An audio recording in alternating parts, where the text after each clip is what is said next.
이재용 삼성전자 부회장의 국정농단 사건 재판이 오늘 마무리됩니다. 인권사법팀 강현섭 기자와 함께 알아보겠습니다. 어서 오세요. 안녕하세요. 자, 오늘 결심 공판이죠? 네, 그렇습니다. 검찰이 오늘 이 부회장에 대해서 구형을 할 것으로 보이는데요. 지금까지 재판 진행 사항을 보면 작년 8월이었죠. 대법원에서 그 이 부회장에 대해서 뇌물액수를 좀 높였단 말이에요. 그래서 일단은 현재 검찰이 징역 5년 이상의 중형을 구형할 걸로 좀 보입니다. 예, 그러면 이게 원래 대법원에서 유죄 취지에 파기환송을 한 사건 아니겠습니까? 맞습니다. 근데 예. 문제가 된 게 그 준법감시위원회 활동을 재판부가 어떻게 평가할 거냐. 이게 쟁점이죠, 지금?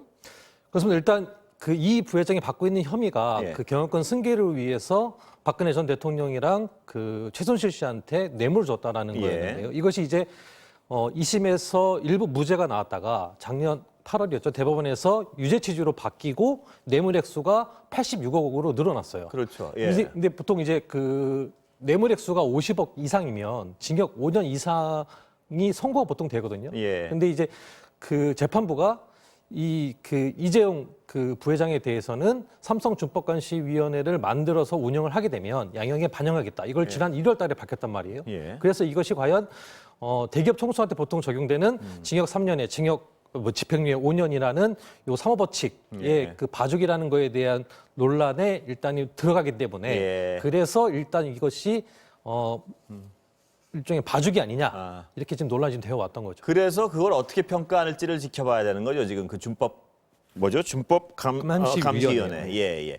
그렇다면 지금 이 선고는 언제쯤 예정돼 있는 건가요, 지금? 보통 결심이 있고 난 다음에 이제 선고는 보통 한 달 뒤 정도 예상되기 때문에 오늘 일단은 만약에 결심 공판이 이루어지면 한 달 뒤인 1월 말쯤 일단 선고가 예정되고 있습니다.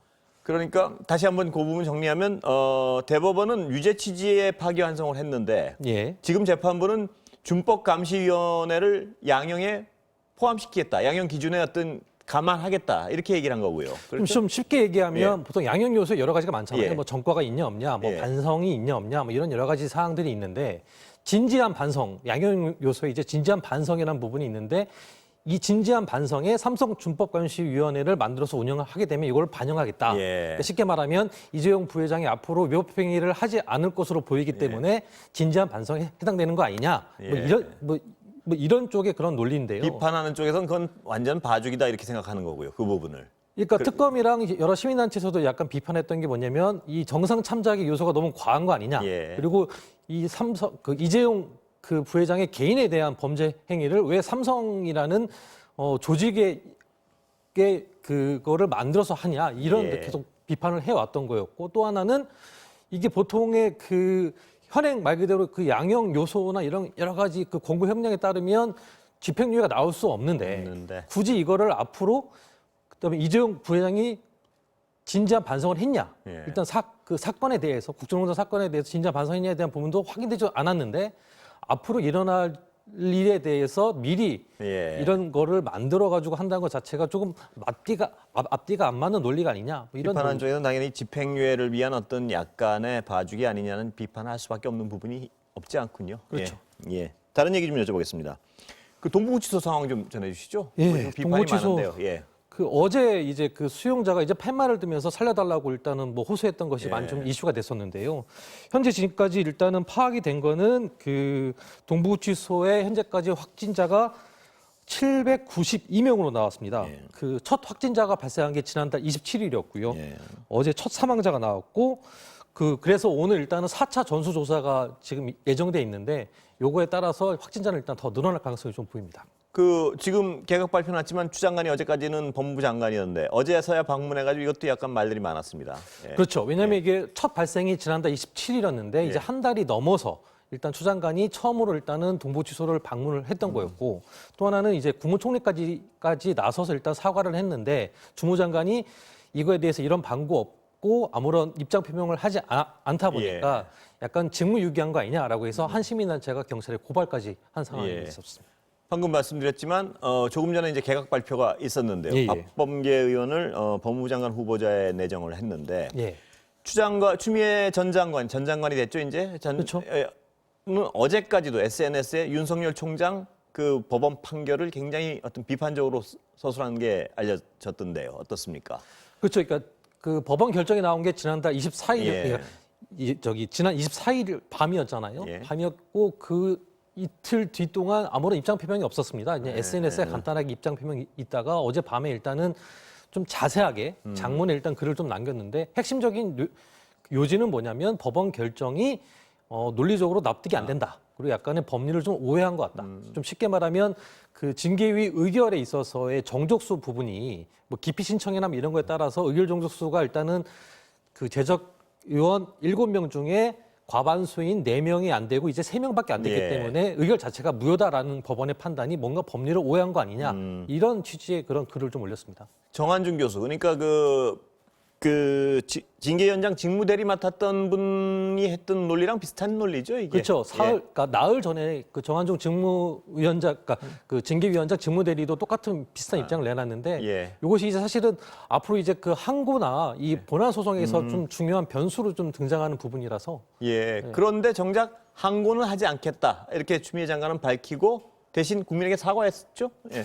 그렇죠. 그러니까 어제까지는 입장을 밝히지 않았다가 예. 어제도 사실은 되게 항고 여부에 대해서 그냥 판단에 여러분이 좀 판단했으면 좋겠다라고 예. 말했지 사실 구체적인 입장을 밝히지는 않았었어요. 네. 그러다가 오늘 오전에 이제 법무부 입장문이라는 걸 통해 가지고 윤석열 총장에 대해서 징계를 청구했던 것 자체에 대해서 일단은 국민들한테 혼란을 일으켜서 일단은 예. 사과를 좀 했고요. 그 다음에 요 그 법원의 결정에 대해서 일단 납득할 수 없지만 이것이 만약에 항고를 할 경우에 이로 인한 뭐 혼란과 그다음에 국민들의 뭐 우려 뭐 이런 것들에 대한 걸 감안해 가지고 본안 소송에서 좀 다퉈볼 필요가 있다라고 해서 일단 항고하지는 않았습니다. 그러니까 그 법원 결정을 수용한다는 뜻이 아니고 본안 소송에 집중하겠다 이런 취지죠, 그러니까. 그렇죠. 예. 다른 얘기 좀 넘어가겠습니다. 이용구 차관 택시기사 폭행 문제 검찰이 본격 수사에 나선 것 같습니다. 검찰이 일단 직접 예. 수사에 나선 예. 거고요. 이게 지난 23일에 이제 서울중앙지검에 배당이 됐는데 당시 검찰에서 이거를 검찰이 직접 수사를 할지 아니면 경찰에 수사지휘를 맡길지 좀 계속 판단을 좀 유보해 왔었어요. 그러다가 어제 오후에 이제 직접 수사를 하기로 했고 오늘 오전에 그 고발했던 그 모 단체 대표를 오늘 조사를 하면서 본격적인 재수사에 좀 들어갔습니다. 예. 이 사안의 핵심적인 사안은 그러니까 그 이용구 차관이 이제 변호사이던 그 예. 지난달 초에 그 택시 기사를 폭행했던 것이 과연 운행 상황 중이었는지 이 부분이 좀 핵심적인. 운행이 끝난 상황이었는지 운행 그렇죠. 중이었는지 거기에 대한 판단을 해야 된다는 말씀이시죠? 그러니까 거기에 따라서 그 예. 특가법을 적용할 것인지 아니면 일반 그 폭행을 그 적용할 것인지에 대한 차이가 좀 있는 거고요. 예. 또 하나는 이 사건에 대해서 경찰이 계속 봐주겠다 뭐 이런 그래서 계속 그런 논란이 좀 제기되다 예. 보니까 뭐 청와대나 뭐 경찰청에 보고된 바는 없다. 이 사건에 대해서 일단 어제 경찰청장이 일단 선을 좀 그긴 했는데 예. 검찰이 앞으로 이거에 대해서 좀 수사를 하다 보면 이 사건의 그 진위 여부에 따라서 이게 향후 이제 검경 수사권 조정까지 좀 파장이 좀 불똥이 좀 튈 걸로 좀 보입니다. 네, 그래서 관심을 더 가질 수밖에 없는 사건입니다. 그렇죠, 그렇죠. 예. 박원순 전 시장 피소 사실이 흘러나간 어떤 경위, 거기에 대한 검찰 수사 결과가 발표됐죠? 예. 이것도 사실 되게 큰 논란이 됐던 예. 사안이었잖아요. 이게 그 지난 7월 달에 일단은 그 박원순 전 시장이 이제 그 숨지자 발견이 됐을 때 피소 사실을 과연 그 사전에 알았냐 몰랐냐 예. 이거에 대한 논란이 좀 있었는데 당시 그래가지고 그 청와대나 아니면 경찰이나 검찰 이런 수사기관에 대해서 공무상 비밀 누설 혐의로 이제 고발된 사건이었거든요. 그러니까 수사기관이 비밀을 누출하지 않았느냐 이거였죠, 혐의는. 그렇죠, 예. 그렇죠. 그런데 이제 검찰이 이제 그 수사를 통해 가지고 뭐 관련자들의 통화 기록과 그 다음에 뭐 박원순 시장의 휴대전화에 대한 포렌식을 다 해서 다 살펴본 결과 결론은 뭐냐면 그 피해자 측의 변호인이 여성 단체한테 그 관련된 고소 사실을 알려줬고 이것이 이제 그 뭐 국회의원을 통해 가지고 그 박원순 전 시장 측에 예. 전달된 걸로 보인다. 그러니까 수사기관이 누출한 것은 아니다 이런 결론이죠. 그렇죠, 그렇죠. 예, 예. 그렇게 일단 결론이 났습니다. 예. 자, 마지막으로요. 정광훈 목사 예. 1심 판결 무죄가 나왔습니다. 예.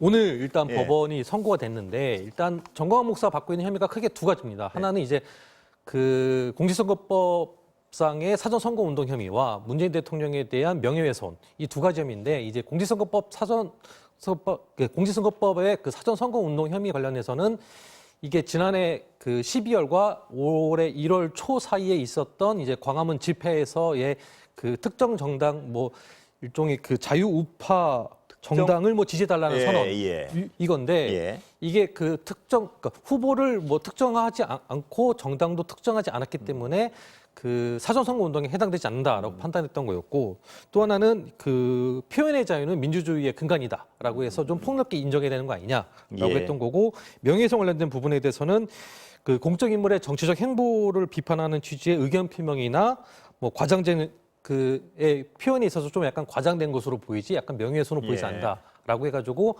정광훈 목사가 재구속 석 달 만에 다시 오늘 풀려났습니다.